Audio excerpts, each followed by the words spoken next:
Hello and welcome to coverage of Grand Prix Toronto. I'm Marshall Sutcliffe in the booth with Frank Karsten, and we are all set for the final match between Jon Stern and Robert Lombardi. It's been a long journey for Jon Stern. He came into the tournament hoping for a strong finish to get him back on the Pro Tour, and he has surpassed that and is now looking for a GP trophy here. And Robert Lombardi on the right side here, he is from Hamilton, Ontario, about an hour away. He has a few Pro Tour appearances, but no big successes yet. He's in his first Grand Prix Top 8 and now trying to go for the #1 trophy. Yeah, this is awesome stuff. Jon Stern has been here before. He's actually got 2 GP wins on his resume. He won in Atlantic City in 2013, I remember that, and also in Atlanta in 2014. As for the decks that the players are playing, Jon Stern is on the white-green tokens deck that has been the most popular choice over the course of this event. It won the Pro Tour last weekend in the hands of Steve Rubin, and Jon is running it back pretty much the same list, except he has 4 copies of Lamphold Pacifist instead of Oath of Nissa. Now, that Lamphold Pacifist won't be able to attack yet, but once it transforms or possibly gains a +1/+1 counter, it can start to attack for 4 damage a turn. Robert Lombardi, in the meantime, is playing Esper Dragons, a deck that was quite popular in Standard before the rotation. It lost dig through time, but still Robert is showing that the deck still has the tools to compete. As for the matchup, I would have to say that Jon Stern holds an advantage because Robert's deck is filled with all kinds of 1-for-1 removal spells like File Tongue Invocation, sweepers like Languish. Those types of cards don't match up all that well against the Hangerback Walkers, the Nissas and the Gideons from Jon Stern's deck. On the other hand, Robert must have defeated a lot of white-green decks over the course of this event in order to get to the finals here. He also has 2 copies of Dragonlord Silumgar in his deck, which could prove to be a very powerful card against a deck filled with sweet 4 or 5 mana cards to take over, as well as few removal spells to take out the dragons. What do you think about, turn 2, Jon Stern played the Lamphold Pacifist and not one of the Sylvan Advocates from his hand? Well, it is a bit of a risky play, but if Robert would not have a play right there, then the Lamphold Pacifist threatens to transform immediately and then get in for 4 damage, whereas Sylvan Advocate would just attack for 2. So, high upside, but a bit of a risk. If Robert keeps hitting his curve, then the Lamphold Pacifist is not transforming, not dealing a lot of damage.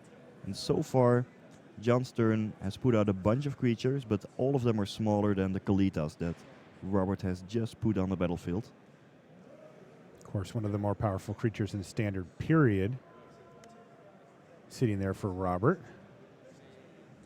Now, it isn't quite the trump card that we've seen against some of these sacrifice decks or whatever, right? It's just going to be a very solid, good blocker, good attacker against Jon.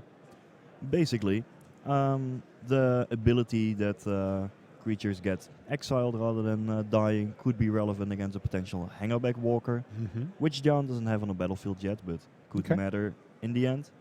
Also, in case Jon would go for the game plan of sacrificing 5 creatures to transform Westfall Abbey into Ormondal, a play that we've seen quite often over the course of this event, then Robert would get 5 zombies out of the deal. Wow. And that might allow Robert to turn that Kalitas into a huge life linker and even beat Ormondal in a damage race. Okay. So that card can do a lot of work over the course of this game. String of Thraben Inspectors now for Jon Stern as we firmly hit the mid to late portion of the game, with Robert Lombardi having the board stable thanks to hanging on to Kalitas there. Wow, and this is kind of crazy. Kalitas is just holding off the entire army from Jon Stern here and keeping Robert safe at 15 life while he develops his mana, his hand, and starts to work things towards, well, starting to kill a bunch of stuff and take over the game. I mean, this is the control player stream, right? Exactly. As long as Robert can stay alive here at a high life total and that Kalitas sticks around, then Robert will have the upper hand in the late game. He just has so many powerful dragons as well as counter magic to say no to whatever Jon Stern is doing, that the more the game progresses, the more Robert is winning. Now, Jon doesn't have a lot of ways to even get past this Kalitas. He has 4 copies of Dramoka's Command in his deck, which Would work in conjunction with the Lamphold Pacifist to set up a fight, Okay. but Pretty risky. he hasn't played it so far yet. And if he would draw it on the next turn and cast it, Robert's deck contains a lot of counter magic as well as spot removal to say no to that possible play. Now, here's a big move now from Robert Lombardi. With that stable board state he's got with Kalidas, he's now played a Dragonlord Ojutai and is really going to make life hard for Jon Stern here. Yep. The Dragonlord Ojutai, over the course of a few attacks, can easily slam the door on this game. It doesn't always match up well against Archangel Evacin. Say if Jon Stern would just cast, say play a Plains here, pass a turn, and then flash it an Archangel Evacin when Dragonlord Ojutai is attacking. That would be great, but Jon Stern is just making some Traben Inspectors. Yeah, that's the third one of the game, and he's still missing his land drop somehow. He just keeps paying 3 mana for Thraben Inspector because he just immediately sacrifices the clue that it comes with to draw a card. All right, well, he hit his land this time. Does have mana for Dromoka's Command as well. Or a Hangerback Walker, but as you mentioned a few minutes ago, Frank, that is definitely mitigated by the fact that Kalidas is on the battlefield. So even though Jon is playing spells and using mana, he isn't really getting that much further ahead. What's the type of board state that he's trying to set up here? Well, once Jon hits a 6 land, which he's of course close to, at least those Sylvan Advocates will turn into 4/5s and may start attacking. There's still the potential danger of Jon transforming a Westville Abbey into an Ormondal. Looking at the deck list of Robert, once an Ormondal hits the battlefield, he has, well, Dragonlord Silumgar to deal with it. That is one of the sweetest answers possible. Probably the best. And maybe Faltong Invocation. Look at this. Attacking with Kalidas. Aggressive. Does that signal that he may have another one in his hand? Ye- Why would he just want to trade it off for something here, right?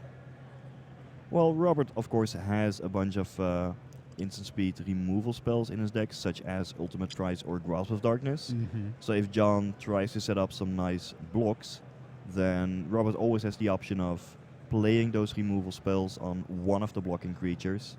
Say, for instance, if Jon Stern would block with a Lamphold Pacifist and a Traben Inspector, that's an easy play to make. Would be great in case Robert just has lands in hand. But if Jon would make that play, then Robert just cast Ultimate Price on the Lamphold Pacifist, getting a zombie, then the Traben Inspector is essentially just jumping, gets another zombie, so you don't really get ahead that way. It is tough for Jon to set up reasonable blocks in the face of a deck with so many instant speed removal spells and so much open mana. And it does appear that Jon has not blocked. He's just going to take it. We're resolving the trigger for Dragonlord Ojutai here. Robert points at Kalidas to say, I'm also going to gain some life, but haven't had a chance to write it down yet. Yep. He finds one of those spot removal spells that you just mentioned, a Grasp of Darkness. He's also got Ultimate Price in hand, and looks like he's just going to go ahead and take down Sylvan Advocate and net himself a zombie here. Yeah, Ultimate Price is an instant, but by playing it in his main phase, Robert ensures that he won't be blown out by an Archangel Evacin in response on Jon Stern. Moreover, it allows him to flash back the Ultimate Price right now. Keep the board clear. Well, and it looks like he may be trying to position himself to not get Ormondald here, right? Mm-hmm. Yeah, that could definitely be a factor as well. I mean, he still is in danger. He could fire off a Grasp of Darkness if he's really afraid of it. He doesn't. No, right now Jon has 4 creatures, so he actually has 5. Got 5, yeah. My bad.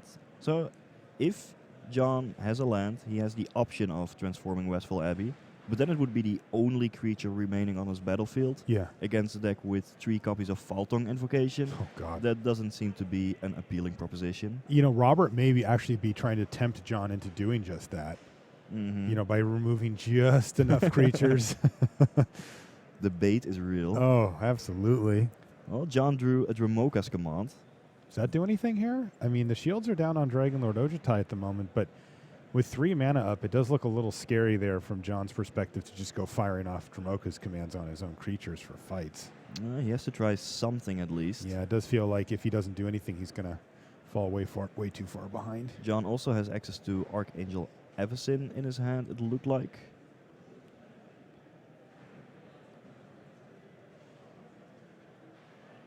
which I was initially thinking he might want to flash in when Dragonlord Ojita is attacking, but he's stepping 5 mana right now in his main phase.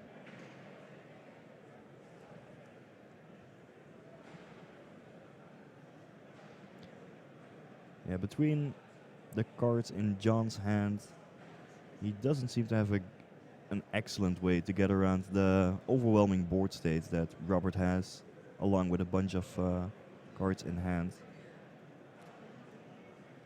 Looks like Jon is just hoping that Robert's hand is not going to be great and that maybe he can eat an attacking Dragonlord Ojita with an indestructible Avacyn.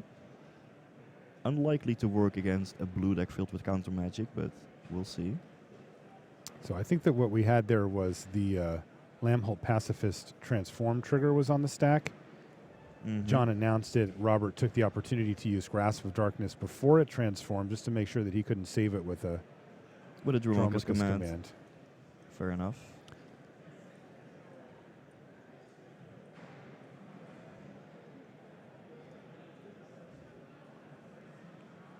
Yeah, that's pretty scary as well.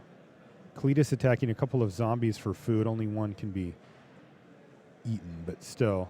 That's potentially a 5/6 lifelink. Yeah, Jon is pretty far behind. I would be surprised if this Avacyn even resolves. Nope. Sinamgar Scorn says no. In 2 different ways. So yeah, that's going to be real tough for Jon Stern. Robert Lombardi has really dominated this game from the get-go. Jon Stern never really able to get anything going here. Yeah, those Thraben Inspectors didn't look great. Just how slow they were, right? Like not in this matchup. No. They generate some value, but the Esper Dragons deck is just way better in the late game. Once this Esper Dragon deck gets to attack with Ojita and connect to get free cards, flash cards back with Jace, generate zombies with Kalidas. Sure, Jon may get 1 card up with a clue, but the cards in his deck are just no match for the cards in Robert Lombardi's deck once we get to the late game, which we are. Yeah, we're definitely firmly into that position. I mean, the funny part about this board state is the Esper Dragons deck is the one who's doing the tokens, not Jon's deck. He's got more than Jon does. Here's a painful truth. He's going to drop down to 18 here, but really this is just going to make it so difficult for Jon to come back. This one looks like it's about in the books. I can't imagine a comeback here for Jon Stern with Robert at 18 life and that board state. No, he is just crushing this one. Yeah, Jon doesn't have enough creatures to even activate Westfall Abbey if he wanted to.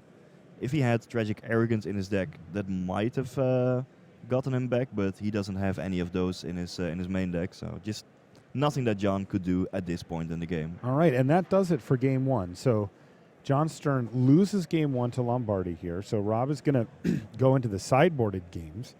Yeah, and I'm operating under the assumption that the Esper deck is even better post-sideboard. Generally, these control decks are. That's true, because they get to improve with some good tools. Some of the key cards that I see in Robert's sideboard are Anguished Unmaking. That's an excellent way to deal with Planeswalkers. As well as 2 copies of Virulent Plague. Even though, if you look at the previous game, there were no tokens on Jon Stern's side, and actually the tokens were on Robert's side from Kalitas. But might still be a reasonable card for this particular matchup. Okay. And maybe Robert wants to board out some copies of Faltong Invocation, not the most effective against, say, Thraben Inspector. All right. Whereas Jon Stern, he has 2 copies of Clipwings in his sideboard, an excellent answer to Dragonlord Ojita, maybe to Evolutionary Leap, that could give him some advantage in a long game. This sounds very good for him. Yeah, and he may just want to board out Dromoka's Command. It's not a great card for the matchup. All right, thanks, Frank. We're going to bring in Randy now. I want to remind you while we do that we have the Magic Online Championship Series in a couple of weeks. We're going to be streaming it right here on Twitch on the main Magic channel. And we've got some really big names in that tournament as well. You're not going to want to miss it.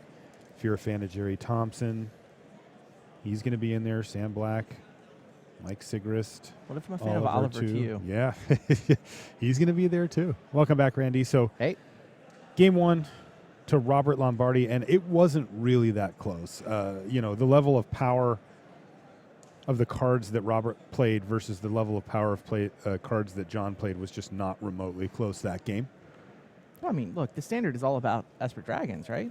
That's That's how the story should end. I mean, one top 8 of the Pro Tour, one's in the finals here. Maybe it's just still a fine deck. I don't know. Everybody keeps telling me it's not, but I think there's a lot of fine decks. that could be the case too. Jon's been here before. If he were to win these next 2 games, this would be his 3rd Grand Prix title, which is really impressive. Robert, this is his first GP top 8. He's looking to seal the deal against his countrymen here. Oh, look at that. Big Rig's going to move the trophy so we can see it a little better. I So like the that. trophy is staying here in Canada one way or the other. Yeah, absolutely. We took a look at the bracket a minute ago. We had 6 out of the 8 contestants here in the top 8 were from Canada. Mm-hmm. And I mean, as it should be, right? This is a Canadian GP. They got to defend their turf. I'm just surprised it wasn't Alexander Hayne doing it. No kidding. Yeah, we got used to that, didn't we?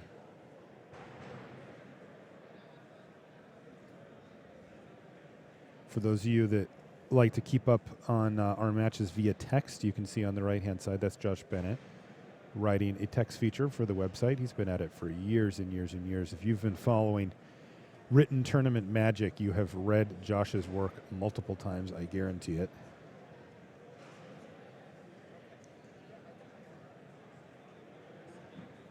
I don't think he covered matches I played in, but I think it was close. It's not that far off. I think he's been at it, 15 years or so. Yeah, he's a complete coverage veteran.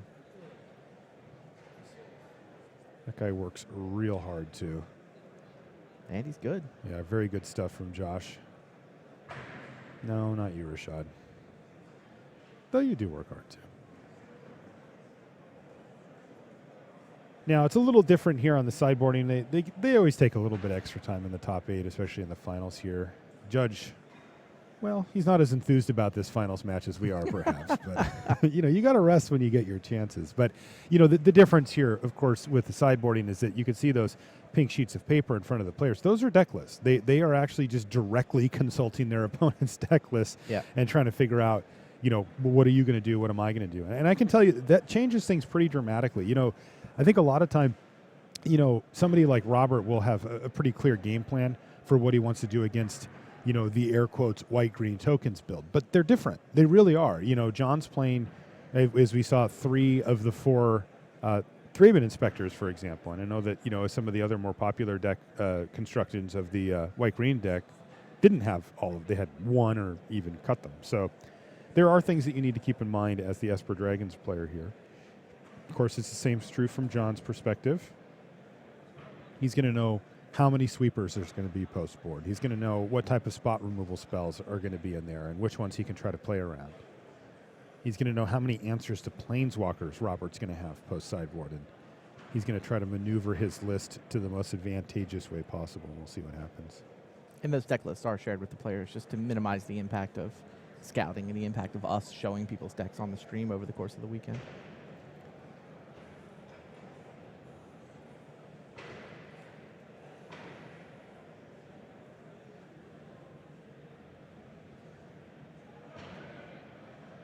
I saw Robert was he was getting a back rub from his supporters, from his friends.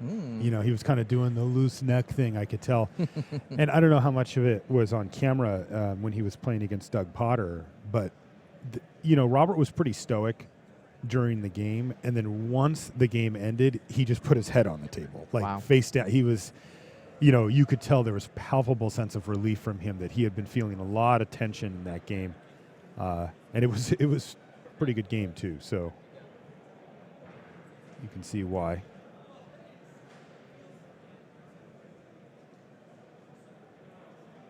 Winner of this walks away with $10,000. $10K. That's a lot of money. U.S. It's fantastic. I mean, Canadian, that's worth like $10,000 right now.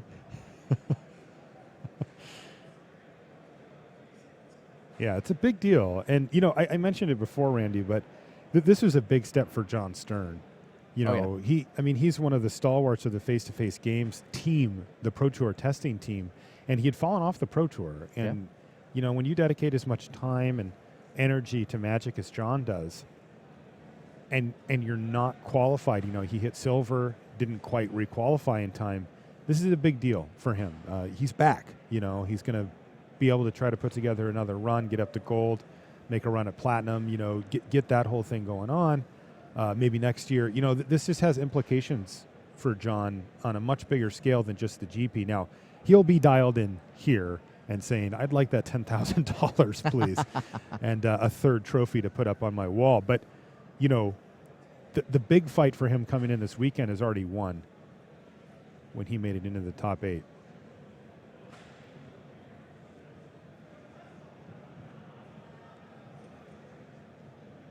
All right. Do feel like we've taken enough time for sideboarding here. That was a bit of a stretch. They are supposed to still be expedient on it, but you know, You get somewhere to be? I just feel like in the finals, it's like, yeah, just let them have a minute to. Yeah. That's a lot of money on the line, and For sure. you don't want to rush the players for that. It's their finals; they've earned this position, and I think they can take an extra minute or two.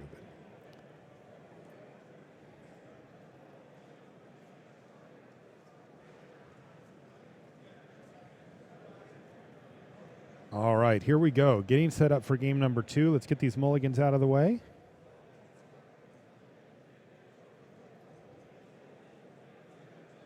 Best 2 out of 3. Yeah, So if that's Robert right. Lombardi wins this game, he is your Grand Prix Toronto champion.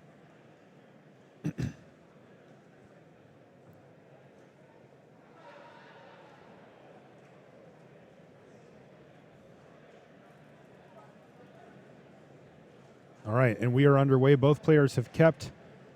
Is Robert Lombardi with Esper Dragons going to be able to finish off the tough Jon Stern and take this trophy, or is Jon going to even things up and force a game 3? He's got a hangerback walker as his first play of the game. Haven't seen old hangerback in a while, but he's done some good work here this weekend. Robert's going to just pass the turn back. He does have double blue up, something that Jon's going to be keenly aware of, as well as black mana, so good start mana-wise for Lombardi. Usual sequence, or a common sequence you'll see here, is either play a Nissa or play a Sylvan Advocate in an untapped land. Here we go. This works too. A second hangerback walker, and interestingly, yeah he's going to get running scorned it into here. a force spike. Yeah. Does he just not have the third land? Is that what's going on? I think he had It's one. tapped. He had one he wanted to play tap. Oh, right. We actually saw it anyway. He revealed the Canopy Vista, but yeah, it was tapped. So And he knew that was a risk. You saw him with the Totally. hangerback. Didn't reach for the die. Put it on the table tentatively. It's like, you got me? absolutely. And I think chose a 2-drop that he was willing to lose. I think you're totally right about that, Randy, and this could really, these tiny, tiny advantages that the top players get, you know, turn after turn. All right, he's going to peck away for another one with the hangerback walker. And there's a Nissa. Another Silumgar scorn? Could be. It would counter it straight up, even if no dragon is revealed. It resolves. He gets a plant token out of the deal. Are we going to see an Anguished Unmaking or some other answer here? What's going on? Nothing from Robert. Interesting. Better do something this turn. Last game, I should say, we saw him play a Kalitas, which completely stabilized his board for the duration of the game. Yeah, Kalitas would have been very good on that turn 4 as well. Indeed, and he had a tapped Shambling Vents instead and passes it back. And, you know, Randy, I got to figure if he couldn't do anything last turn Yeah. with that same exact 3 mana, what is he doing this turn? Maybe he drew a removal spell? I think he may have drawn an ultimate price for the turn, which currently doesn't have a very good target, and that doesn't look like it's changing either. You know, ultimate pricing a plant token or a 1/2 Thraben Inspector is not the most exciting play. But you do what you got to do. Let's see what Jon wants to do. That'll help dictate a lot of what Robert's up to as well. Yeah, all right. So it looks like it's a Grasp of Darkness, and he's going to go ahead and fire that off with the ability from Nissa on the stack, which, of course, does give Jon still the opportunity to activate his Hangerback Walker here in response and get 2 1/1 Thopters out of the deal rather than just the 1. And he's going to do that. Robert's happier with that than 3, Indeed. which is what would have happened if he'd let Nissa's ability resolve. Also, this does set Robert up quite nicely for a languish. Right? If Jon says go and Robert says languish, that's pretty good for him. Does the plant have summoning sickness? Is that what he's saying? No. Thraben Inspector. Thraben Inspector. Okay. That's only attack for 1. So far, Jon has attacked for 1 3 times. Is there a languish?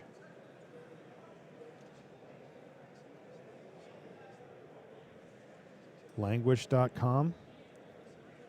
Boom. There it is. And that's a big step towards a trophy here from Robert Lombardi. He's not there yet, but that was big. That was big. It's exactly what he needed to happen. Jon's going to crack that clue on end step, sacrifice it to draw a card, draw his card for the turn, but he just feels like he's been completely reset. Now, his board state can look pretty good. This deck is good at recovering. He can make a plant, play a creature or 2, put the ball back in Robert Lombardi's court. Hanger back for 2 is what Jon Stern decides to do, and he's going to make a plant as well. So a reasonable follow-up here, but still no big pressure yet on Robert. He's been able to manage this board quite beautifully thanks to that languish.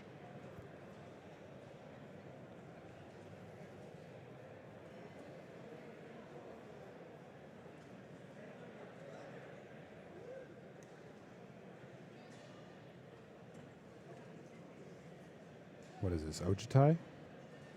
God, I'm putting myself in Jon's shoes, and I'm thinking of the card I don't want to see on every turn, and then Robert plays it. Ojutai, very difficult to deal with for the green-white deck. Can't really touch it here at all outside of Clipped Wings. And even when Robert starts attacking with it, he doesn't have a ton of options. Oh, hello, Clip Wings. Can't touch it outside of what card, Marshall? He had it. Your powers seem to be working for Yeah, both wait a players minute. right now. You're right. I'm doing it back and forth. I better stop. I don't want to influence the match any further, you know. What does Jon have here? Is he just going to hanger back it up? Maybe play a Thraben Inspector? What do you got? Hanger back. Plus. Okay, so Jon's setting up for the next turn here, where he can start playing creatures minus Nissa, get those plants in battle mode, and get that Hammerback Walker even bigger. All right, what Jon doesn't want to see here, I'm just going to keep going with it, is Kalidas plus removal spell for Hammerback Walker. That would put Jon behind yet again. Oh, no. Step 1. Oh, no. He has passed the turn back, though. There is no rush as long as Kalidas is on the battlefield. There's no good attacks here for Jon on the ground. And if Robert has an answer for hanger back, he can fire it off when he pleases.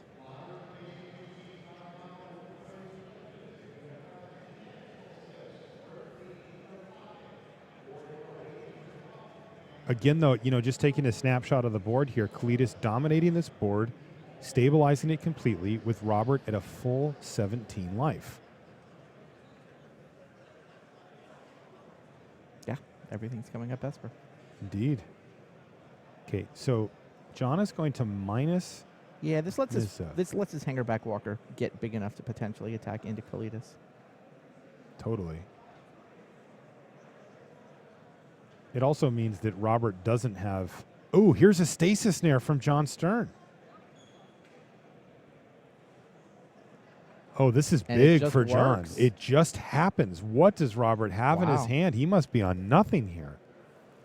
Because, another issue here is something that Jon will probably be noticing is that, if Robert did have Grasp of Darkness in his hand, I don't think he would have let that counter go on the Walker. Right. Now Jon Stern can just hold it up. Also, Jon had mana up for Dromoka's command at the time, which meant that could have been an issue. So I think that Jon is going to feel like this Hangerback Walker is going to survive outside of something like a Anguish Unmaking. Anguish Unmaking there actually would have been pretty sweet on the Stasis Snare. But anyway, none of it's happening here. Is Robert just flooding? Is he Kalidas flooded? What is going on? It looked so good for him a few minutes ago. But Jon has actually had answers to the big threats that Robert's put out. Stasis Snare and Clipwings did good work. Robert's going to activate Shambling Vent to kill Nissa. Land. Go. Wow. Jon draws another Clipwings, I believe. He's got a replacement Nissa, it seems. If he does, that's a 2-turn clock here. He does.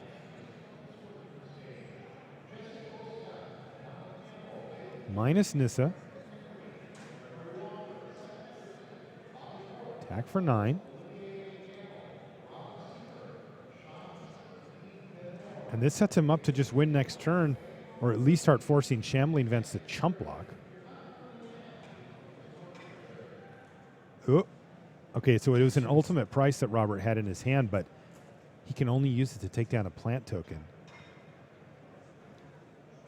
And Robert needs to find some action here.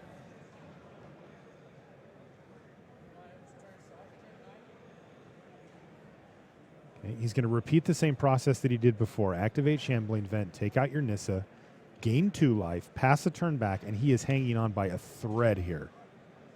He does survive this attack. He does barely.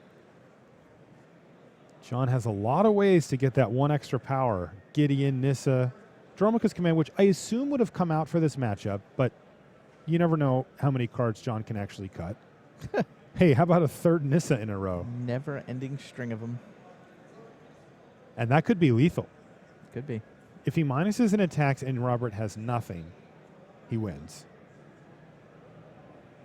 He's going to get a little extra value from a Sylvan Advocate here, though, before minusing his Nissa.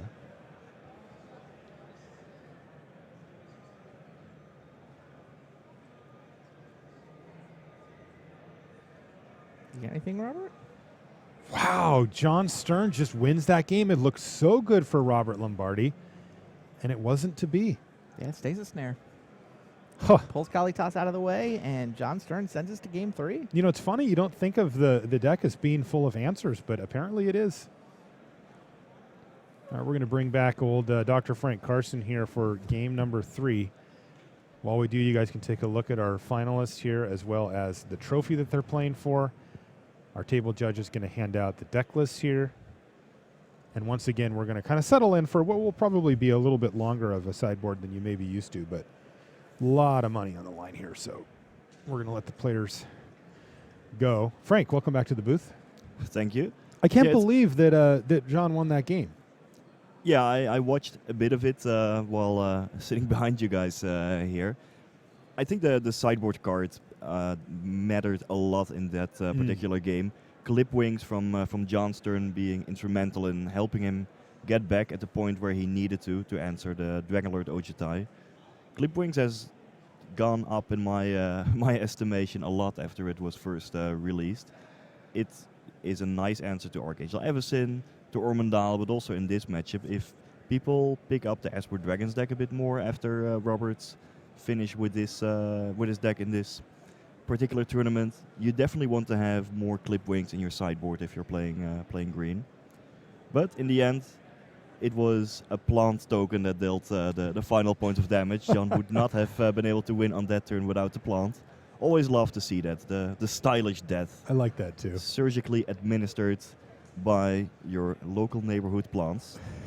And we should actually start to give names to plants of different sizes. Oh. The 4/5 plant, that's definitely a siege plant. Siege plant, yeah, I like that. You came up with that one earlier. And 3/4 plant, maybe a Tarmo plant. Tarma plant. Okay, what's the 2/3 plant? Best I can think of is a shambling plant. Shambling plant. I like that. Maybe there's a better name. Is there a for plant it, though. inspector at 1 2? Plant inspector. I like that one. Plant inspector. Go plants, go. All right, looks like players have decided on their sideboards here while we were discussing other important matters. But, Frank, this is it, buddy. One game, a trophy. This could be Jon's 3rd GP trophy or Robert's first in his first top 8. Either way. $10,000 is going to the winner of this game of Magic. One game for all the marbles. Love that. 10K. Yep. Yeah, the final game to be played in this event, and it is a huge one. Of course, typically people remember the winner of an event. Yes. That player goes home with the trophy. The second place finisher, not going to be as happy. It's still going to be an excellent performance, right? You're better than over 1,700 players in the field, but the loser of this match is not going to walk away all that happy. The winner, he'll be ecstatic. Yeah, I find that when the players finish second, they're usually pretty bummed out about it in the immediate, and then a few days later, they can look back and be pretty proud of their performance. But it stings. It stings. You know you don't get that many chances to win Grand Prix, right? It's just how many times do you find yourself in the top 8 of a Grand Prix, even if you're a serious Magic player? It's tough to do. It's just very, very difficult. And, to get within one game can be a bit heartbreaking. Jon doesn't look too worried about it. He's already got 2 trophies at home. He's back on the Pro Tour. Things are gone real well for him. But I know Jon is hyper competitive. He wants to win this title. And, hey, the money doesn't hurt. Looking at the demeanors of the players, Jon seems to be cheerful. He's been here before.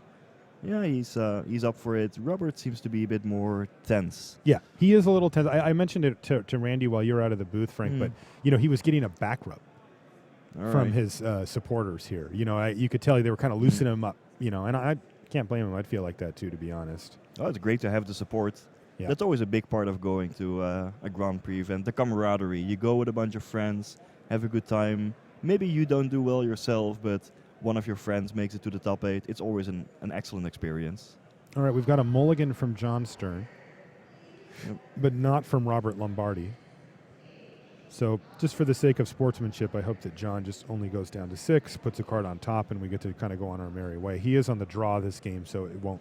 Yeah, so both players will have 7 cards at their first turn of the game. That is fair enough. So we'll see.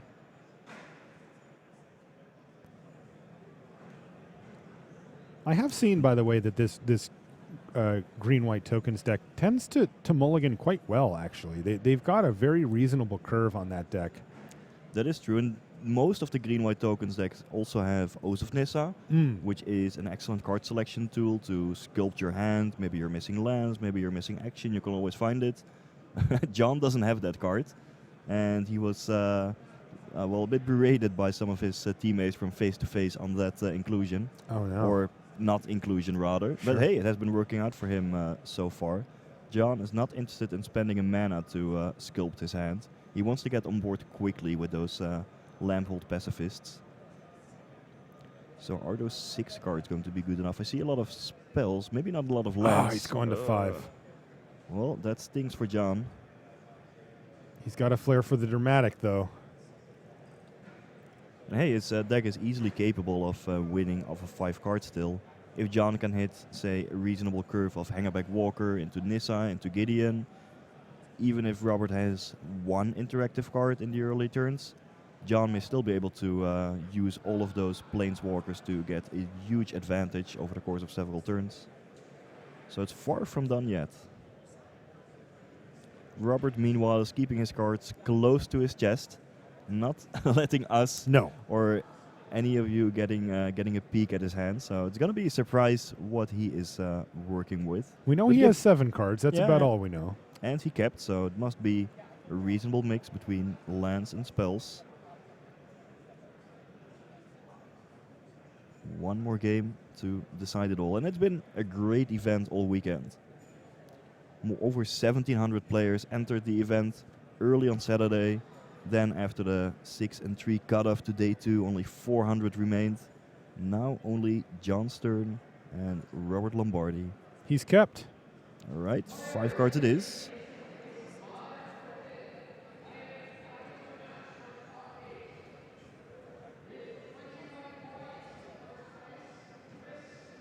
Jon's in the tank now about whether to put this card on the top or the bottom.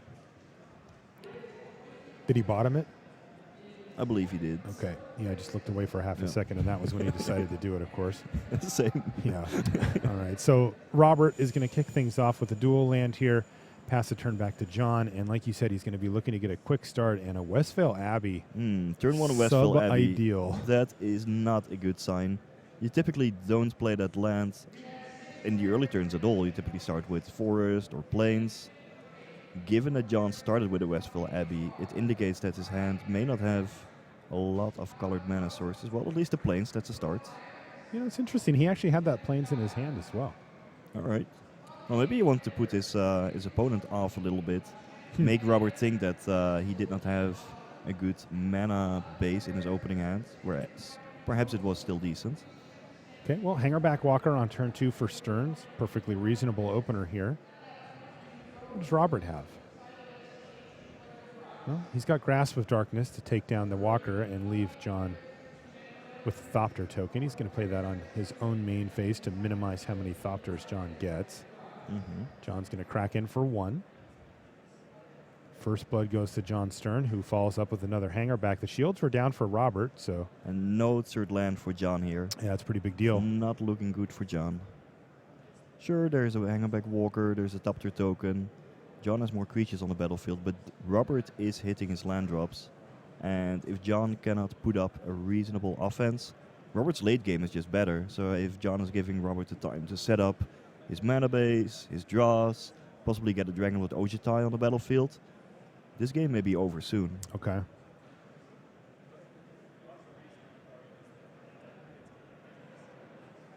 And there we see the timing of Hangerback Walker in Robert's upkeep. The reason for doing that is that this way, if Robert wants to respond to the Hangerback Walker, he has to tap mana on his own turn, and you do it before the draw step in order to not give Robert a way to deal with it or minimize that. This is really tough for Jon. He's missing another land drop, and you mentioned it a minute ago. That is Dragonlord Ojutai on the battlefield now. It's a Thraben Inspector, which is what Jon drew for this turn, and things are not looking good for Team Stern. He's going to main phase this one because his opponent's tapped out, and he can guarantee to get that extra +1/+1 counter on the Hangerback Walker before passing the turn back. But Lombardi gets to attack. Yeah, Jon can chomp. This is exactly the point where you want to be as an Esper Dragon player. Yeah. You can attack with Dragonlord Ojutai. You have plenty of mana up. The opponent has not mounted a reasonable assault yet, or even a reasonable board state with lands in the first place. Robert Lombardi is squarely ahead in this game. Jon still has some outs, of course. Maybe he can draw Forest into Clipwings, for example, and catch Robert without a counterspell for it. But Jon won't have a lot of time to set it up. Especially with a potential Ob Nixilis coming down as well for Robert. Oh, this just keeps getting worse for Jon. Robert also has Silumgar's Ojutai's command. a Silumgar's command. That is a possible answer to, say, a Clipwings or land Stasis Snare, which could take out the Dragonlord Ojutai. And yeah, that Ob Nixilis won't really do all that much. There are no creatures that Robert wants to destroy. Drawing a card, sure, that's okay, but that Ob Nixilis is just going to get attacked by the creatures on Jon Stern's side. Seems better indeed to try to protect Dragonlord Ojutai and keep up the Silumgar's command. Jon's forced to just sacrifice a clue here to draw a card. Robert does want to take a moment, though, while the shields are down. He's paused him. It's possible that Robert is thinking about a Silumgar's command right now. He can return a permanent to its owner's hand. He could. Bouncing the Hangerback Walker, killing the Thraben Inspector. Sure. It looks like that's what he's doing. Given that Jon Stern tapped out and won't have mana for a potential removal spell on Dragonlord Ojutai, that's a fine way to use your mana if you're Robert. Yeah, he did found a forest there, but this just feels like it's going to be too little too late for Stern, especially with Ojutai out. I mean, Ojutai is going to take care of this pretty quickly. Yep, Ojutai is going to net a free card for Robert here. Yeah, the only realistic way out of this for Jon He found a negate, Frank. is with some removal spell for Dragonlord Ojutai. That's what I was thinking. But yeah, negate says no to that. No. Robert's going to play a Jace, and I think we're looking at our GP Toronto champion, Robert Lombardi, here. I just cannot see how Jon Stern is going to be able to come back from this. And, Yeah, that and I give mulligan Jon a was lot of crushing. credit for playing out of really tough spots. He doesn't give up, Oh, yeah. but this is just so brutal. Mm-hmm. Yeah, that He's mulligan to behind on 5 every ended metric. up hurting him quite a bit. Yeah. He's behind on land, life total, probably cards in hand, but maybe he's got one more, and creatures. He's just getting smashed. Yes. Very tough spot here for Jon Stern. He is going to try to work his way out of it. He's in the finals of the GP. Why not? But it is tough to imagine a scenario where he actually finds a victory here. Yeah, well, Tribute Inspector is on the job, but I'm not sure he will be able to get the job done. Yeah, this inspection came back negative. Mm-hmm. Not even a land for Jon Stern there. No, didn't hit one. Sometimes the magic gods don't cooperate, and It's a shame. I wanted to see a really great game here in the finals. This looks pretty one-sided in Robert Lombardi's favor here. Jon even has to discard to hand size here. But this kind of thing does happen, and the players have to fight through this. I'm sure this happened to Robert in the Swiss, where he found himself on the other end of this and had to fight through as well. And credit goes to Robert. He has played this game well, putting down the Dragonlord Ojutai quickly and then realizing how he might still lose that game to a potential removal spell on it. So making sure to keep up the Silumgar's command and then eventually getting the negate, choosing that from the Dragonlord Ojutai. So he knows his way to victory. He envisions it going forward and then does everything he can do in order to accomplish that. He still hasn't played that Obnixilis. He's just keeping up mana to protect what is important. Yeah, he's got that negate mana available at all times here. Mm-hmm. He did take a duress off of Dragonlord Ojutai, and he's going to fire it off here. Jon's going to show him the 7 cards in his hand. Yeah, and that's just a bunch of creatures that are not going to help him much. To Hangerback Walker, well, they won't be able to block Dragonlord Ojutai anytime soon. Yeah, Is that 3 Sylvan Advocate? it does look like it, yeah. They don't help either. That checklist card is an Avacyn, Mm-hmm. which could help in 2 turns from now in case Jon draws land over the course of 2 draw steps, and Yes. Robert has absolutely nothing. But Well, now that Robert's seen Robert what already Robert's has working with, he's going to play out his mhm. Obnixilis here. Yeah, and Robert already has access to a potential Jace transformation, which could allow him to flash or target Silumgar's command in his graveyard on the turn that potential Archangel Avacyn would come down. So it seems like Robert has this game completely locked up. Maybe unless Jon Stern draws Clipwings on this very turn. Right, this is the one window that he gets to kill Dragonlord Ojutai. This is And Robert decided to leave the shields down Mm-hmm. after having seen the hand and Yeah. knowing that he didn't have one, and to play as Obnixilis rather than just leave up a negate and strand all that mana. So he has left a small opening here. Still gonna feature some kind of miracle if Jon manages to win this game.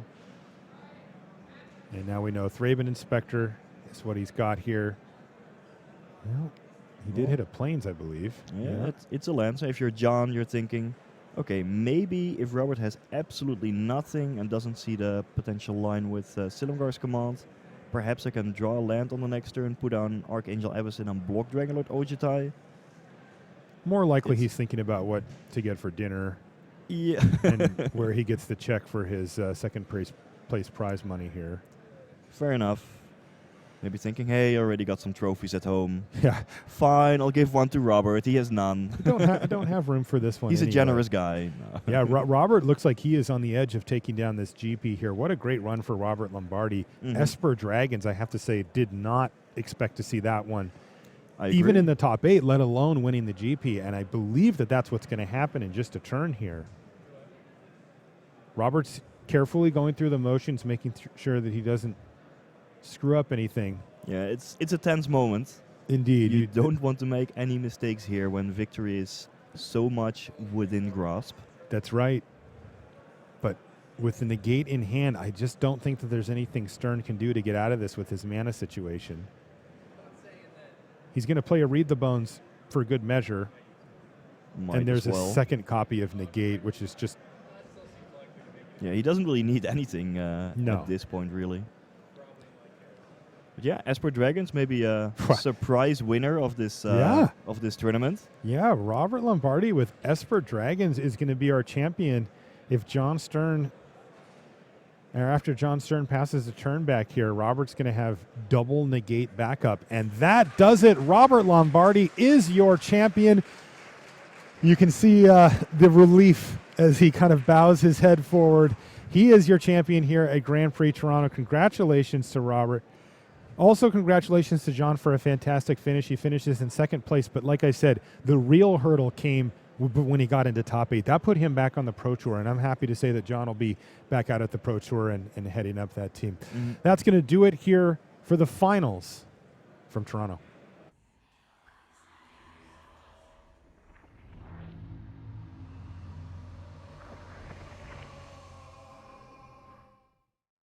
Put your game to the test at a Grand Prix. These Magic celebrations are headlined by 2-day open tournaments with the best players in your region as well as top Magic pros from around the world. Upcoming Grand Prix include New York, Los Angeles, Charlotte, Manchester, and Minneapolis. Visit magic.wizards.com/Grand Prix for more information. There's never been a better time to get into Standard. Set rotation and Shadows over Innistrad have altered the format's landscape dramatically. Blaze a new trail at Friday Night Magic. For more information, visit magic.wizards.com/FNM. Hey there, welcome back to the booth here in Toronto.